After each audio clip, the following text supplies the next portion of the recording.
Bersama saya Azlin Arif dalam rentasan berita edisi 731. Antara paparan utama. PAS memalukan Islam. COVID-19 buat menteri hilang ingatan. Budaya surat sokongan pindah ke Bersatu. Azmin bohong, kata pemimpin Pakatan Harapan.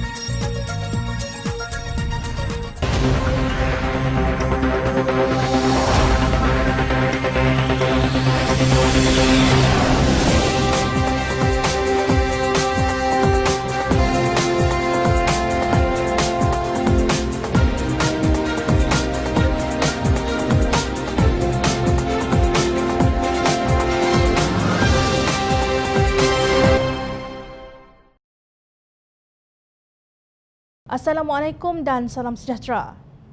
Seorang menteri kerajaan yang ditubuhkan kononnya untuk menyelamatkan negara telah senyap-senyap keluar negara dan senyap-senyap masuk semula. Difahamkan ia atas urusan peribadi.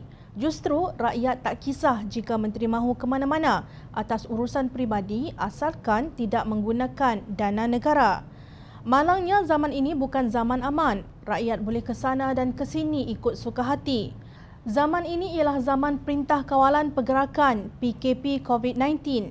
Setiap penduduk di negara ini wajib patuh kepada Standard Operating Procedure SOP COVID-19.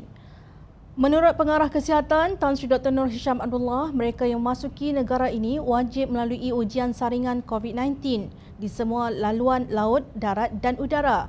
Mereka yang mendapat keputusan negatif mesti menjalani kuarantin 14 hari mandatory, sementara mereka yang positif akan dihantar ke hospital untuk rawatan selanjutnya.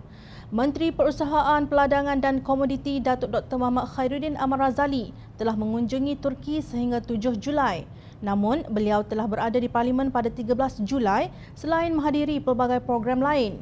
Turki mencatatkan lebih 250,000 jangkitan dan kira-kira 6,000 kematian kes COVID-19. Justru perbuatan Khairuddin itu telah mengundang pelbagai reaksi marah dan kecewa di kalangan aktivis dan rakyat. Dilaporkan beliau telah dikenakan kompaun oleh Kementerian Kesihatan sebanyak RM1,000 pada 7 Ogos lalu. Namun, Penasihat Khas Kesihatan Awam kepada Perdana Menteri Tan Sri Muhyiddin Yassin iaitu Tan Sri Dr. Jamilah Mahmud menyanggah tindakan Kementerian Kesihatan. Beliau menegaskan mereka ingkar arahan kuarantin mandatory di bawah Akta Pencegahan dan Pengawalan Penyakit Berjangkit 1988 Akta 342 perlu diambil tindakan oleh polis bukan Kementerian Kesihatan. Begitulah seriusnya perbuatan tersebut. Alasan bahawa tidak ada kluster Khairuddin seperti yang disebut oleh Timbalan Presiden PAS, Datuk Seri Tuan Ibrahim Tuan Man tidak relevan. Ini kerana isunya ialah kepatuhan kepada peraturan sebagaimana rakyat juga diwajibkan patuh kepada peraturan yang sama. Kompaun RM1,000 bagi seorang menteri yang melanggar undang-undang yang dibuat oleh kerajaannya sendiri ibarat mencurah garam pada luka. Lebih memalukan, PAS mencanang bahawa Islam memimpin sebagai slogannya. Tetapi rakyat kini tercari-cari di mana akhlak Islam itu. Kenapa layanan terhadap Khairuddin berbeza dengan Makcik Gelang Merah Jambu yang didenda RM8,000 dan sehari penjara, Mamak Siva Gangga yang didenda RM12,000 dan penjara 5 bulan dan pelajar yang didenda juga RM1,000? Adakah Khairuddin setaraf pelajar IPT sahaja? Sedangkan Khairuddin merupakan Ketua Penerangan Dewan Ulama PAS Pusat. Lupakah Khairuddin bahawa Rasulullah amat tegas dalam menegakkan hukum Islam? Baginda berkhutbah, "Amma ba'du, sesungguhnya yang membinasakan orang-orang sebelum kalian adalah apabila ada orang yang dihormati, terhormat dari mereka mencuri, maka mereka pun membiarkannya. Namun jika ada orang yang lemah dan hina di antara mereka ditangkap kerana mencuri, maka dengan segera mereka melaksanakan hukuman ke atasnya. Demi zat yang jiwaku berada tangannya, sekiranya Fatimah binti Muhammad mencuri, sungguh aku sendiri yang akan memotong tangannya." Hadis riwayat Muslim, Abu Dawud, Al-Tirmizi, An-Nasa'i, Ibnu Majah dan Imam Ad-Darimi. Sudahlah gerombolan ini mencuri mandat rakyat yang memberi kemenangan kepada Pakatan Harapan. Kini mereka tidak istiqamah untuk berkhidmat demi rakyat dan negara. Rakyat mendesak letak jawatan. Dalam kerancakan kempen pilihan raya kecil di Slim, terdapat juga ceramah yang kelakar tahap malu apa bosku. Bekas Menteri Hal Ehwal Ekonomi Pakatan Harapan Datuk Seri Muhammad Azmin Ali telah menepuk air di dulang dengan penuh semangat sehingga terpercik ke muka Menteri Besar Perak Datuk Seri Ahmad Faizal Azumu, Menteri Komunikasi dan Multimedia Datuk Saifuddin Abdullah dan Menteri Kerajaan Tempatan dan Perumahan Zuraida Kamarudin. Itulah analogi yang berlaku pada ceramah dalam Kerajaan Tebuk Atap, perancang langkah Sheraton Azmin Ali. Dalam kegarahannya berceramah itu, Azmin yang kini memegang jawatan sebagai Menteri Kanan Perdagangan Antarabangsa dan Industri, MITI, beliau mengecam Kerajaan Pakatan Harapan yang diterajui Tun Dr. Mahathir Mohamad, mentornya sendiri. Menurut Azmin, ramai rakyat negara ini akan mati dijangkiti COVID-19 jika Pakatan Harapan masih memerintah kerana Lim Guan Eng sebagai Menteri Kewangan enggan mengeluarkan peruntukan. Kita telah bagi peluang kepada Pakatan Harapan 22 bulan untuk Perintah Kerajaan Persekutuan dan Kerajaan Negeri, tetapi tuan-puan pun tahu Pakatan Harapan sudah gagal. Pakatan Harapan tidak mampu untuk membela rakyat. Kalau kita menghadapi COVID-19, dalam Pakatan Harapan lebih banyak orang Malaysia mati, bukan kerana COVID tetapi kerana Pakatan Harapan, katanya. Kita telah bagi peluang kepada PH 22 bulan untuk Perintah Kerajaan Persekutuan, Perintah Kerajaan Negeri. Tetapi tuan-tuan pun tahu Pakatan Harapan sudah gagal. They fail as government. Dia tidak mampu untuk membela rakyat. Saya setuju dengan Datuk Elanggo tadi, kalau kita menghadapi COVID dalam PH, lebih banyak orang Malaysia mati. Bukan kerana COVID, tapi kerana PH. Tentu ramai terperanjat, bukan? Ketika Pakatan Harapan mentadbir Malaysia, Tun Dr. Mahathir Mohamad mencipta satu kementerian khas bernama Hal Ehwal Ekonomi untuk Azmin mengetuainya. Azmin ketika itu merupakan ahli Lembaga Pengarah Khazanah Nasional, bukan Lim Guan Eng.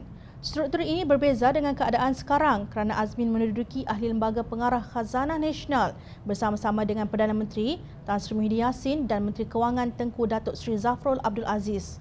Justru Azmin memiliki banyak kuasa semasa pentadbiran Pakatan Harapan. Begitu juga sekarang kerana jawatan yang dipegangnya. Namun, beliau memilih untuk memalukan dirinya sendiri apabila memperlekeh Kerajaan Pakatan Harapan yang dianggotainya sebagai nahoda yang menjaga perjalanan ekonomi negara.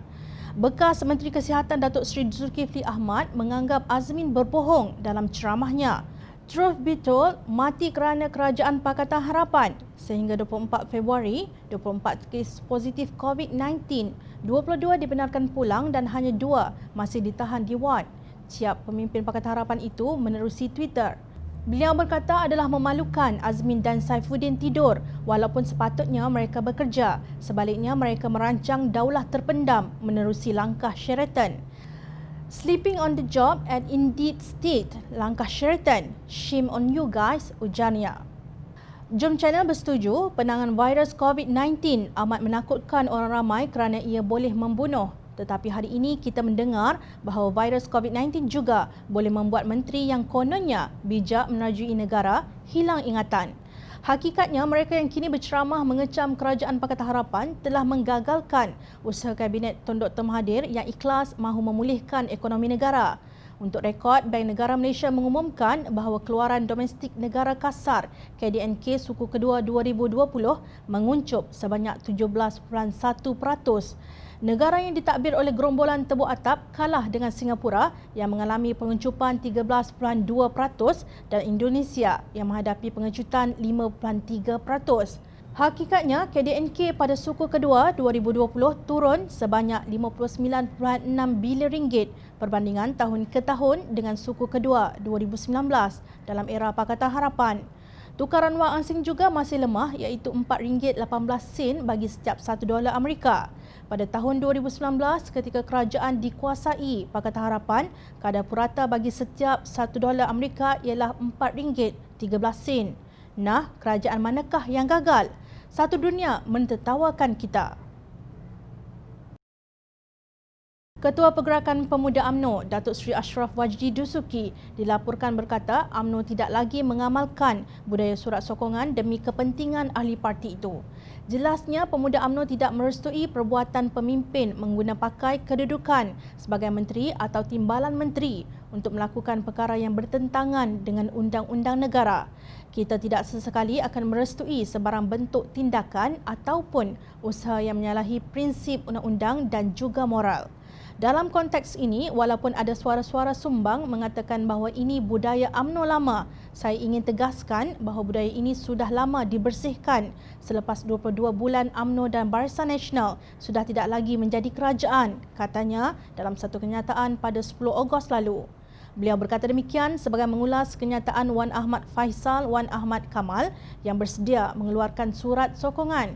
Dalam satu video, Wan Faisal juga Timbalan Menteri Belia dan Sukan memberi jaminan menggunakan pengaruhnya dalam kerajaan untuk membantu ahli Amarda sekiranya menang bertanding jawatan ketua sayap parti. Saya sebagai Timbalan Menteri dan insya-Allah Ketua Amarda Nasional akan permudahkan dengan bagaimana saya keluarkan surat sokongan sebagai Timbalan Menteri, sebagai Ketua Amarda, dan saya akan buat salinan kepada Yang Amat Berhormat Tan Sri Perdana Menteri. Itu guna jawatan. Jawatan ini diberi untuk permudahkan kalian. Faisal akhirnya menang tanpa bertanding. Dalam pada Ketua Pemuda UMNO mahu membantras budaya surat sokongan, tiba-tiba Menteri Kanan, Kluster Keselamatan Datuk Seri Ismail Sabri Yaakob Kantoi memberi sokongan kepada timbalannya, Datuk Seri Ikmal Hisham Abdul Aziz. Ikmal Hisham, Ahli Parlimen Bersatu Tanah Merah, memohon agar anaknya dilantik sebagai Ahli Lembaga Pengarah Farmaniaga, sebuah syarikat berkaitan kerajaan GLC. Ismail juga menjustifikasi tindakannya. Macam-macam orang datang minta sokongan daripada saya dan saya akan sokong. Sokongan bukan bermakna permohonan dipenuhi, katanya seperti dipetik bernama 22 Ogos lalu. Kata Ismail Sabri, keputusan untuk melantik individu untuk mana-mana jawatan dalam organisasi adalah hak organisasi terbabit. Bagaimanapun, Ismail Sabri berkata walaupun permohonan itu mendapat sokongannya, pihak Lembaga Tabung Angkatan Tentera LTAT sebagai pemilik syarikat farmasetikal tersebut tidak melantik anak timbalan menteri berkenaan. Saya tidak campur tangan daripada segi pelantikan. Itu kuasa LTAT. Jadi surat permohonan sokongan setakat surat, katanya. Terdahulu, Persatuan Patriot Kebangsaan Patriot berkata anggota Lembaga Pengarah Syarikat milik LTAT hendaklah mempunyai kelayakan bersesuaian, bukannya dilantik kerana hubungan politik. Dalam kenyataannya, Presiden Patriot Brigadier Jeneral Besara Datuk Muhammad Arsyad Raji berkata persatuan itu mahu tahu siapakah ahli politik selain anak timbalan menteri berkenaan yang dicadangkan untuk dilantik sebagai anggota Lembaga Pengarah Syarikat di bawah kumpulan Boston Holdings itu. LTAT dianggotai oleh anggota tentera di seluruh negara. Mereka bukan ahli politik maupun ahli parti. Oleh sebab itu, lantikan ke Lembaga Pengarah LTAT, Boston Holdings dan syarikat kumpulan hendaklah terdiri daripada individu yang berkelayakan dan mengutamakan kepentingan anggota tentera, bukannya kepentingan ahli politik dan penyokong mereka, tegasnya. Menurut Arsyad, terdapat ramai veteran tentera yang mempunyai kelulusan serta pengalaman dalam bidang perniagaan bagi membangunkan syarikat tersebut. Tepat sekali jika Kerajaan Perikatan Nasional ini telus berhentilah memberi ghanimah jawatan GLC kepada kroni dan ahli politik. Jika kepalanya ular, takkan ekornya belut, pesan orang tua-tua.